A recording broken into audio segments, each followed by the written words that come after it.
17ویں century میں آخر ایسا کیا ہوا تھا جس کی وجہ سے دنیا کے 7ویں بڑے ملک کو ٹکڑوں میں بانٹ دیا گیا؟ چلیں آج تاریخ کے پیچیدہ پنوں کو کھولتے ہیں اور جاننے کی کوشش کرتے ہیں کہ 17ویں صدی کے ایسے کون سے ایونٹس جس نے بالآخر جا کے 20ویں صدی میں انڈیا کو ٹکڑوں میں بانٹ دیا۔ السلام علیکم، آپ کو آپ کے channel content that you like میں خوش آمدید۔ انڈیا، یہ نام سب سے پہلے گریکس نے استعمال کیا۔ یہ نام انڈیا کو انڈس ریور یا سندھو دریا کی وجہ سے دیا گیا۔ آج کی یہ ویڈیو انڈیا اور پاکستان کے پارٹیشن سے کئی سو سال پہلے کے واقعات کے اوپر ہے۔ تو جہاں جہاں ہم نے انڈینز کہا ہے تو وہ انڈینز اور پاکستانیز کو ملا کر کہا گیا ہے۔ انڈیا کی کہانی تو بہت ہزاروں سال پرانی ہے، لیکن آج ہم ایسٹ انڈین کمپنی کے قائم کے وقت سے شروع کرتے ہیں۔ ایسٹ انڈین کمپنی انگلینڈ کی ایک جوائنٹ اسٹاک کمپنی تھی۔ ایسٹ انڈین کمپنی تاریخ کی سب سے بااثر اور طاقتور کارپوریشنز میں سے ایک تھی۔ کیسے محض ایک کمپنی نے ایشیا کی معیشت، سوشل، کلچرل اور سیاست پر اثر ڈالا۔ ایسٹ انڈین کمپنی 1600 یا 17ویں سینچری کی ابتدا میں آ کے انڈیا میں قائم ہوئی۔ آئی تو صرف تجارت کے غرض سے تھی، پر آہستہ آہستہ کمپنی نے زیادہ اثر و رسوخ اور طاقت حاصل کی، اور یہ ایسے ہی حاصل نہیں کیا، انہوں نے کافی زیادہ ڈرٹی پالیٹکس اور ڈپلومیٹک مینیپولیشنز کے ذریعے کنٹرول پایا۔ شروعات میں مدراس، احمد آباد، بامبے، آگرہ اور پٹنہ میں اپنی جڑیں مضبوط کیں، سارے ٹریڈ ٹیریٹری رائٹس اپنے نام کیے۔ ان ساری مونوپلی پاور ان کے ہاتھ میں تھی۔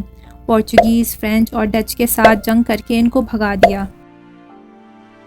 آہستہ آہستہ کئی زیادہ فیکٹریز قائم کیں اور پاورز اور ٹیکس ریڈکشنز لیتے گئے مغل بادشاہوں سے۔ ایسٹ انڈین کمپنی 18ویں صدی سے تجارت سے زیادہ سیاست اور علاقائی ٹیریٹریز حاصل کرنے میں بدل گئی۔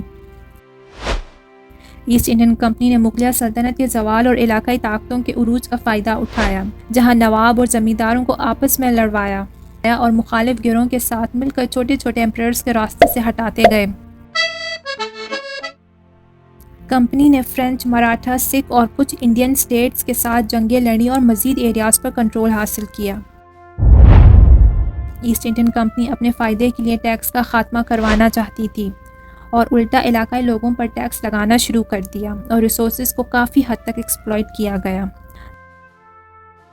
مثال کے طور پہ اپنے برٹش لاز امپلیمنٹ کیے۔ یہ لاز کافی ڈسکریمنیٹری لاز تھے، جو کہ صرف ان کے مفادات کو ہی مد نظر رکھتے ہوئے بنائے گئے تھے۔ Use of Indian soldiers in foreign wars. مزید یہ کہ EIC نے اس وقت کے برٹش کنگ چارلس I سے اسپیشل ریکویسٹ گرانٹ کروائی کہ انہیں انڈیا کے جس بھی خطے کو چاہے حاصل کر سکتی ہے، پولیٹیکل پاورز اپنے ہاتھ میں بھی رکھ سکتی ہے، اپنے لیے پیسے پرنٹ کر سکے، اپنی ٹیریٹری میں سول اور کرمنل جورسڈکشن اوورسی کر سکے، اپنی پرائیویٹ آرمی بھی رکھ سکتی ہے اور اپنے الائنس بھی بنا سکتی ہے، اور چاہے تو جنگ بھی چھیڑ سکتی ہے۔ آج کے دن میں یہ سب سننے میں ہی بہت انبلیویبل اور عجیب لگتا ہے۔ کیا آپ امیجن کر سکتے ہو کہ ایپل، گوگل، فیس بک کے پاس اتنی پاورز آ جائیں کہ وہ اپنی خود کی پرائیویٹ آرمی رکھنے لگ جائیں، خود کا جسٹس سسٹم بھی بنانے لگ جائیں، خود کا پیسہ پرنٹ کرنے لگ جائیں اور باقی کنٹریز کے ساتھ جنگ پہ بھی چلے جائیں؟ شکر آج کے دن میں یہ سب پاسبل نہیں ہے، پر اس وقت برٹش مونارکی نے EIC کو یہ رائٹس دے دیے تھے۔ EIC کی چالیں اب کافی راجہ مہاراجہ سمجھ چکے تھے، پر EIC ان کو کافی کھوکھلا کر چکی تھی۔ پھر بھی ہسٹری کی سب سے بولڈ بغاوت ہوئی۔ یہ تھی انڈیا کی فرسٹ وار آف انڈیپینڈنس، جو کہ 1857 میں واقع ہوئی۔ جو انڈین سولجرز انہوں نے مینیپولیشن، ڈپلومیسی سے اپنے پرائیویٹ آرمی میں شامل کیے تھے، انہوں نے بغاوت کی شروعات کی۔ مزید عام شہری ناردرن اور سینٹرل انڈیا سے بھی شامل ہوئے۔ 1858 میں کافی حد تک اس بغاوت کو کچل دیا تھا، اندرونی غداریوں اور برٹش سے وفاداریوں کی وجہ سے، اور اس کا خمیازہ اگلے 90 سال تک بھگتنا پڑا۔ بہرحال as a result of 1858 war, Anglo Indian relations بنے اور EIC کو ڈیزالو کر دیا گیا، اور اب انڈیا کے اوپر ڈائریکٹ برٹش راج مسلط ہو گیا۔ برٹش راج انڈیا میں 1858 سے لے کے 1947 تک رہا، اور اب برٹش راج نے کوشش کی کہ ہم کچھ ریفارمز لے کر آئیں گے، جہاں انہوں نے کچھ اچھے لاز بھی متعارف کروائے، جیسے کہ چائلڈ میرج کو ابالش کروایا، ستی جس میں ہندوز ودواؤں کو زندہ آگ میں پھینک دیتے ہیں، وہ ان لافل کروایا، ideas of Liberty, equality, freedom and human rights کو متعارف کروایا، introduced English language. They even built infrastructures such as railways, hospitals, schools, etc. Negative impact بھی رہا برٹش لاس کا انڈین سوسائٹی پہ، جیسے کہ پاورٹی، فیمائن جس کی وجہ سے deaths of millions of people ہوئی، illness, cultural instability, economic exploitation اور پولیٹیکل مارجنلائزیشن۔ برٹش کو پتہ تھا اتنا بڑا ملک کنٹرول کرنا مشکل ہے، تو انہوں نے ڈیوائڈ اینڈ رول کی پالیسی کو اپنایا، جس کی ایک سب سے بڑی مثال 1905 میں ہمیں ملتی ہے، جب انہوں نے بنگال کی پارٹیشن کا فیصلہ لیا، جس میں کافی نہ صرف انڈینز جبکہ بنگالیز بھی مخالف تھے۔ کافی زیادہ فسادات اور بائیکاٹس ہونے کی وجہ سے اس آئیڈیا کو بعد میں منسوخ کر دیا گیا۔ برٹش راج نے انڈین معیشت کو دونوں ہاتھوں سے لوٹا۔ کہا جاتا ہے کہ غیر اخلاقی اور تجارتی طریقوں کے ذریعے انہوں نے ٹریلینز آف کیش یہاں سے لوٹا۔ اس طرح کے بہت سارے اقدامات نے ہندوستانی کمپنیوں کو بھی برباد کر دیا۔ جہاں یہ لوگ اپنی انڈسٹریز لگاتے جا رہے تھے، وہاں پہ یہ لوگ انڈین انڈسٹریز کو کافی زیادہ نقصان پہنچا رہے تھے۔ برٹش راج کافی شفاف اور جابر تھا، ایک اندازے کے مطابق 1.8 بلین لوگوں کی موت کے ذمہ دار ہے۔ تو آخر ایسے کون سے ایونٹس ہوئے جس کی وجہ سے لوگوں میں آزادی کا جذبہ بھرنے لگا؟ کیونکہ اب یہ کہانی 17ویں سینچری سے چلتی آ رہی ہے، چاہے وہ ایسٹ انڈین کمپنی ہو یا برٹش راج ہو، دونوں نے مل کے ایسے رولز اور قوانین لے کے آئے جس میں صرف ان کے اپنے مفادات تھے، نہ کہ انڈیا کے مفادات تھے۔ تو چلے ہم دیکھتے ہیں کہ وہ ٹرننگ پوائنٹس کیا تھے جس کی وجہ سے برٹشرز کو آخر یہ ملک چھوڑ کر جانا پڑا۔ ورلڈ وار 1 میں زبردستی 3 ملین انڈین سولجرز کو جنگ میں لے جایا گیا اور اس کے نتیجے میں 74,000 سولجرز مارے گئے۔ نہ صرف مین پاور جبکہ انڈین ریسورسز اور فائنانسز کو بھی ایکسپلائٹ کیا گیا۔ دی رولٹ ایکٹ 1919، اس قانون کے تحت شہریوں کے حقوق اور انسانی حقوق کو ٹھیس پہنچائی گئی، جہاں پہ برٹشرز کو یہ حق دیا گیا کہ وہ کسی بھی انسان کو بنا کسی ٹرائل کے گرفتار کر سکتے ہیں۔ 13 اپریل 1919 میں امرتسر میں قتل عام کیا گیا، جہاں لوگ پرامن احتجاج اور بیساکھی کے تہوار کو منانے کے لیے جمع ہوئے۔ وہیں برطانوی فوجیوں نے غیر مسلح انڈینز کے بڑے ہجوم پر گولیاں چلائیں۔ نان کارپوریشن موومنٹ یا ماس سول ڈس اوبیڈینس موومنٹ، جہاں پہ لوگوں نے برٹش کے goods, institutions, courts, taxes etcetera کو بائیکاٹ کیا۔ دی سائمن کمیشن، یہ کمیشن ریفارمز لانے کے لیے بنائی گئی تھی، پر اس میں کسی بھی انڈین کو حصہ نہیں لینے دیا گیا، جس میں صرف برٹشرز شامل تھے۔ اس کمیشن کو بھی لوگوں نے بائیکاٹ کیا۔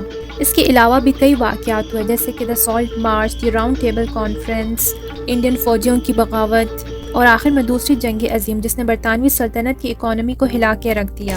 دا برٹش امپائر کی حکمرانی کے تابوت میں آخری کیل 1946 میں انڈین نیوی بغاوت کی صورت میں لگا، جس سے یہ ظاہر ہوا کہ برٹش اب اپنا کنٹرول کھو رہا ہے۔